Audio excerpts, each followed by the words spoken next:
Welcome to the Alcohol Minimalist Podcast. I'm your host, Molly Watts.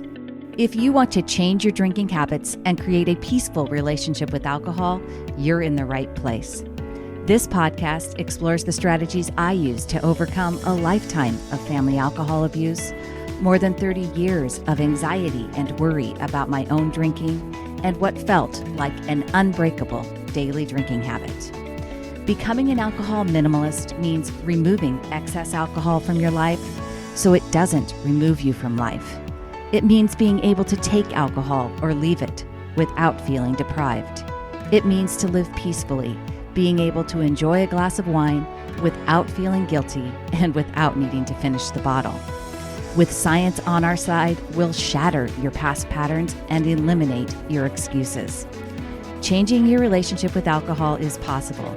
I'm here to help you do it. Let's start now. Well, hello and welcome, or welcome back to the Alcohol Minimalist Podcast. With me, your host, Molly Watts, coming to you from, well, it's a cold and clear Oregon. I was in Colorado this last weekend down in the Denver and Boulder area. And wow, I got to tell you, it was just stunning. It was warm. It was like 60s and clear and very dry. Cold in the morning, but beautiful. And I really enjoyed it. Don't get down there very often. So it was super fun. Came back and, it's been okay around here.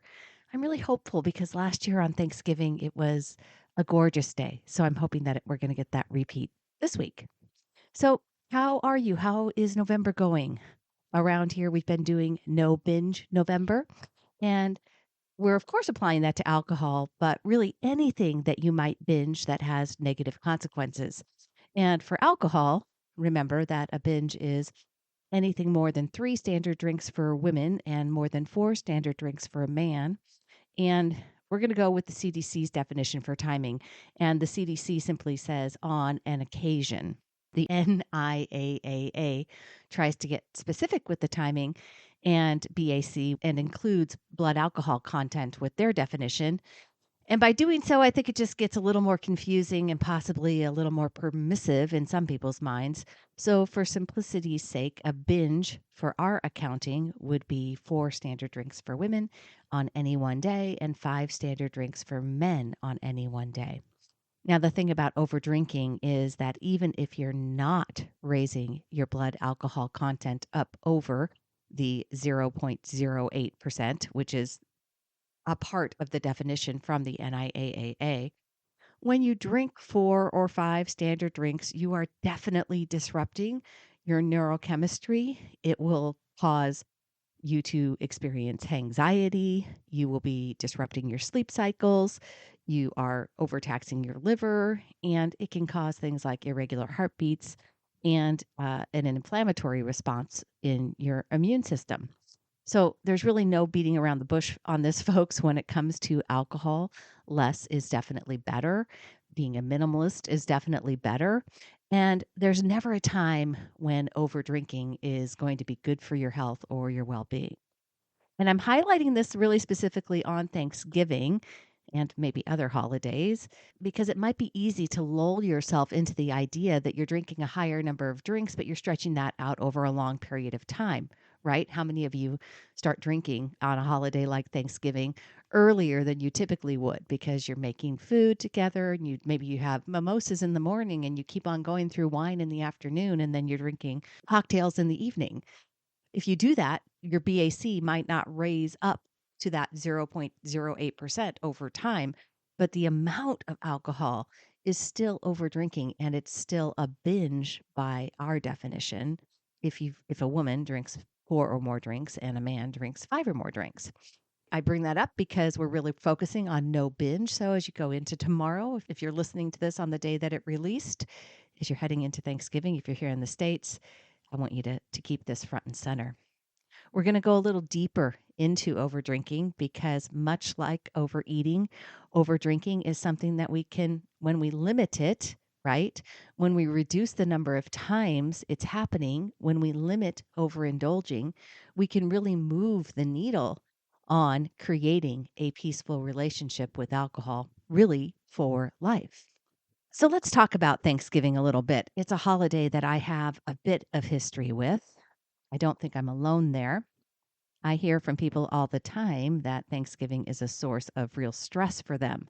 I don't know, maybe it's because the meal lasts longer or the cooking and the timing of the meal can certainly add stress. I know that used to be the situation for me. I literally used to believe that I couldn't make it through Thanksgiving without drinking to excess. And the story that I held on to was that I needed to drink, starting at home before I even left my house, before I got to my mother in law's house. And it was because of her stress and anxiety. So she was the leader of Thanksgiving dinner, and she put a lot of unnecessary pressure on herself and everyone else for the meal to come out perfect. And timing was really highly important to her. And then how we all responded to her cooking was typically very important as well. And here's the thing, I'm not going to tell you that I always enjoy my mother in law's behavior on Thanksgiving, even though I typically cook most of the dinner now. Still to this day, I wish that she could not get herself so wound up. But the difference is that I realize that how she feels and how she acts is 100% the result of her own thinking.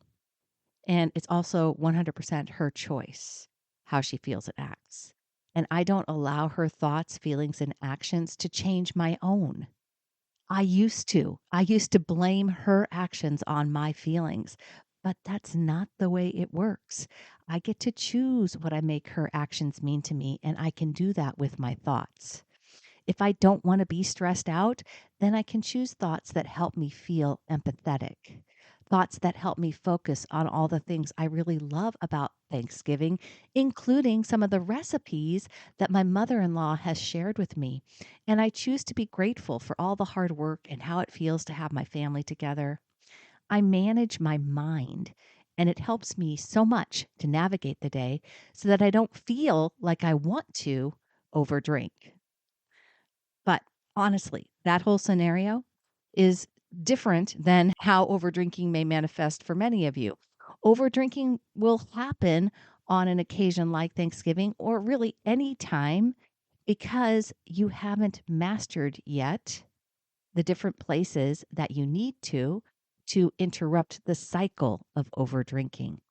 And that's what we're going to talk about today. I'm calling it a cycle. You could say a pattern of overdrinking, a habit overdrinking. You can call it binging. And if you're binging routinely, then this is an episode that I really want you to listen to save and to go back to, and maybe even share it with someone else. Everything I'm talking about here, you can apply to anything that you're overindulging in. So if you know someone who's working on their overeating or overspending or overgaming or overgambling, whatever, this might help them too. Just a quick break to talk with you more about Sunnyside. Did you know that Sunnyside uses science to help you reach your goals by focusing on 3 scientifically proven superpowers that you have? Number 1, the power of pre-commitment.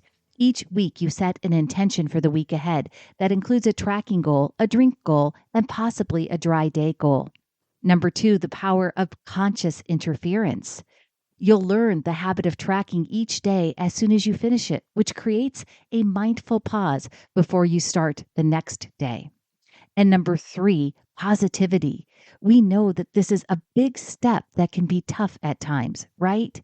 And that's why Sunnyside offers coaching through SMS and email to give you support, advice, and motivation. You can check out a free 15-day trial at www.sunnyside.co/Molly. That's www.sunnyside.co/Molly. We're going to talk about 3 places where you need to learn how to interrupt the urge to overdrink. But before we get to those, I want you to hear this. I hope that this conversation that we have today will help normalize urges for you. One of the biggest problems people have with urges is their own thinking and making having an urge some sort of crisis instead of just a normal part of the learning process.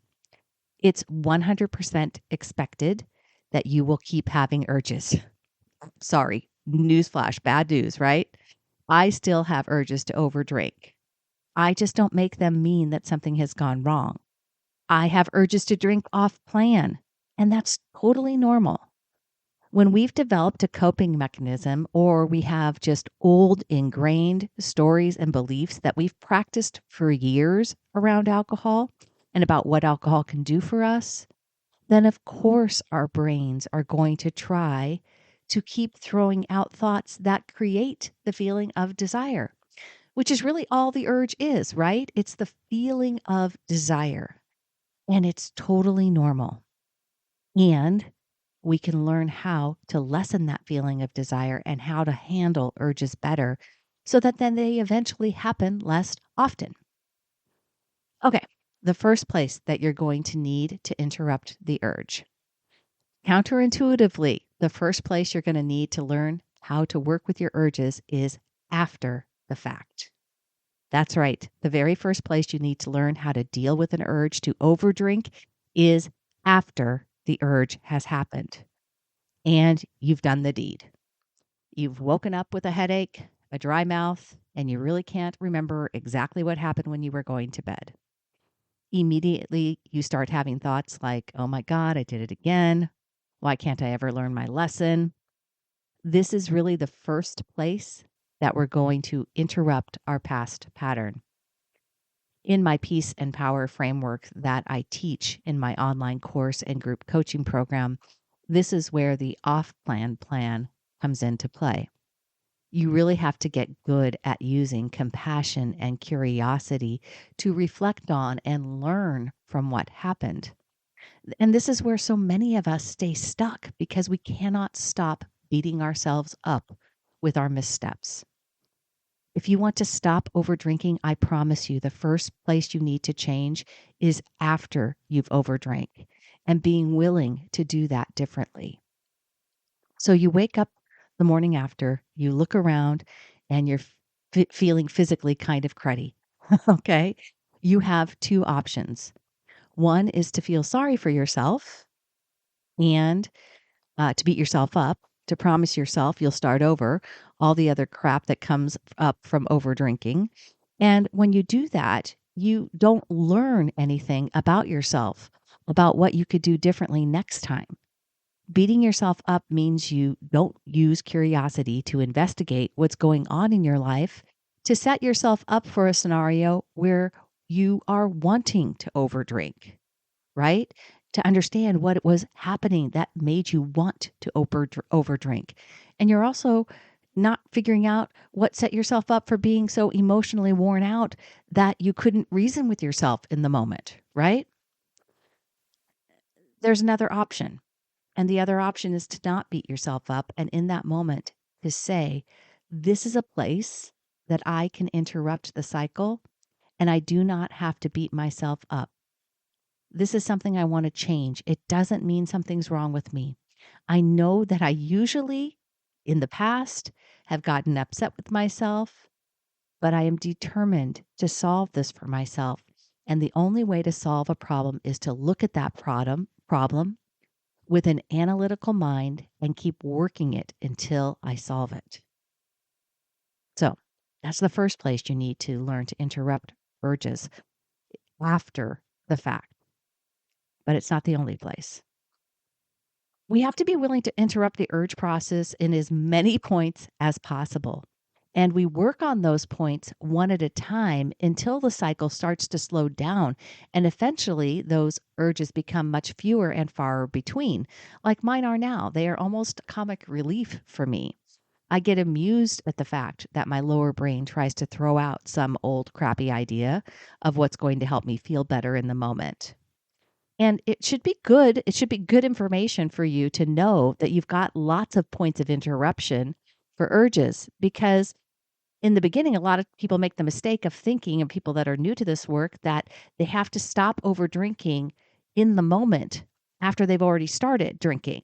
And they're focusing all their energy on stopping over drinking once they've started down that path. And I hear it all the time. I'm fine not drinking, but once I start, I just can't seem to stop. When we think that's the only way to stop over drinking is by stopping ourselves when we've already started, after we've had a couple of drinks, that really makes the work harder and it seems harder, right? When you realize that you have lots of different interruption points, lots of places where you can interrupt urges, you're going to find that you have way more power and control. You're going to have multiple points where you can win. And then the urge cycle can't operate because you're constantly removing pieces and parts, and eventually the cycle falls apart, right? The second place that we can interrupt urges is where we catch ourselves before the urge happens. And I want you to think about that. To me, this is one of the most powerful places to be able to stop yourself from eventually overdrinking. Because when something's already in motion, right? When you're drinking, when you've started drinking and you have the urge to overdrink in that moment, it does take skill and determination and understanding to stop that overdrink in the process. You can get there. It's just not the first place nor the second place to start working on your urges. Now, a lot of us get stuck in that thinking, well, once I start binging, it's all over. Once I start a binge, I might as well finish. I've screwed up the day, I might as well screw up the week, right? Here's another news flash. It takes no skill to think like that. And it also won't help you stop overdrinking in the future. It won't help you figure out why you're wanting to overdrink. So if you want to choose those thoughts, go right ahead, or better, decide to be a grown-up and say that you know that it takes skill, it takes mental acuity, it takes compassion, and it's going to take a whole new version of me to catch myself when I've poured the third drink and my plan said two. And even when you've drank in most of that third drink, it takes a whole new version of you to pour the rest of that drink down the drain and say, I don't have to finish this. I can stop right now and get to work on figuring this out. I can feel relief and pride knowing that I stopped, and tomorrow I'm going to go look at it and dig a little deeper. The last one is perhaps the trickiest. It's what I call when you feel like overdrinking. All right. I say trickiest. The second one is really probably the hardest as the urge is happening. The last one is when you feel like overdrinking. Before you've started drinking, but you feel, and I hear this from people, right? It's like I knew ahead of time that I was going to overdrink. That's what the comments that people make. I knew ahead of time. What is it that I really want you to pay attention to and get really good at understanding what your body does when you are about to overdrink? I want you to identify the actual emotion that is happening that is most likely to lead to overdrinking. Is it when you're stressed or tired or bored or wanting to keep the party going? When you start feeling whatever it is for you, that's a sign that you need to pay attention. Whether it's stressed or tired and all of these things, when I start feeling that, I know that I need to pay attention. And that's when I know I need to take action to help myself so that I can avoid overdrinking. You want to get familiar with what that feeling feels like in your body and be able to describe it to yourself. I'm feeling stressed. My heartbeat is faster. My shoulders are tight. My stomach's uneasy. Whatever it is, interrupting that feeling proceeds an overdrink. And it's the third place that you want to learn to change the urge cycle. Once you've identified the feeling, then it's the thoughts that you're going to want to look into. You have to understand what are your thoughts that you think right before you start feeling that urge to overdrink. Sometimes it's just little ones, right? It's those little ones. It's going to taste good. This won't matter. I just like this one. Who cares? Now, I know it'd be great if our brains like had a big alarm that went off and said, hey, you've had a really hard day. I'm just letting you know you're going to be thinking that an extra drink would help you take the edge off. So be careful because you're about to overdrink. But of course, our brains don't do that. Instead, when we are feeling the struggles of being a human, Our lower brain typically has learned that it can talk you into behavior that sounds good in the moment, but doesn't actually solve for the emotions that you're feeling.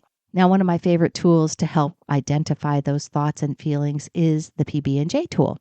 And I've talked about it here on the podcast. I share it in the Facebook group. You can find it over in my private Facebook group, or you can email me, molly@mollywatts.com, and I'm happy to send it off to you, the PB&J.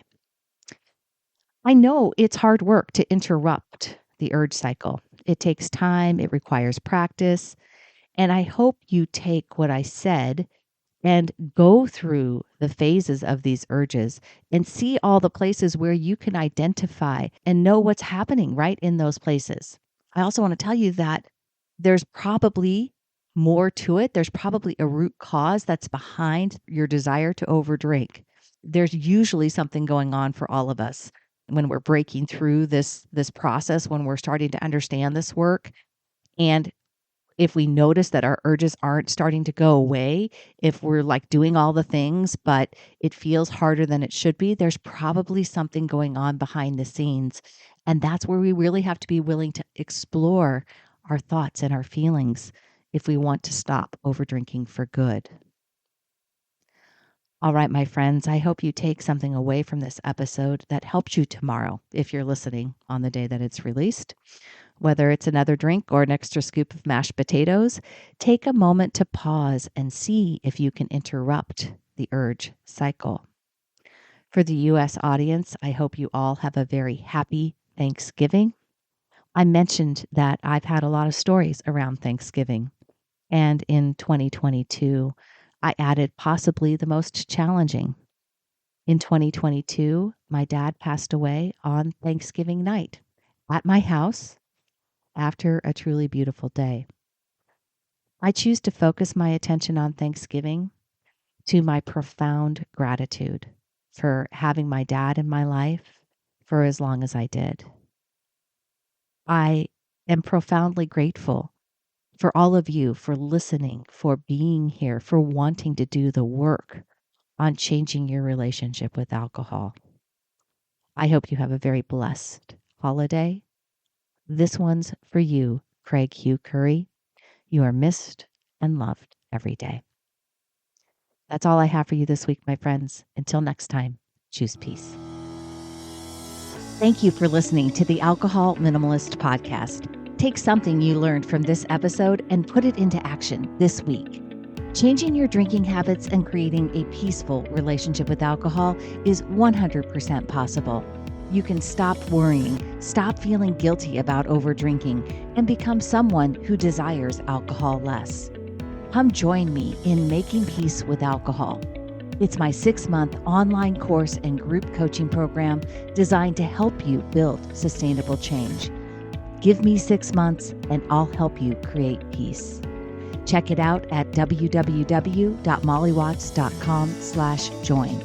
That's Molly with a Y and Watts with an S.com/join. Come join me today.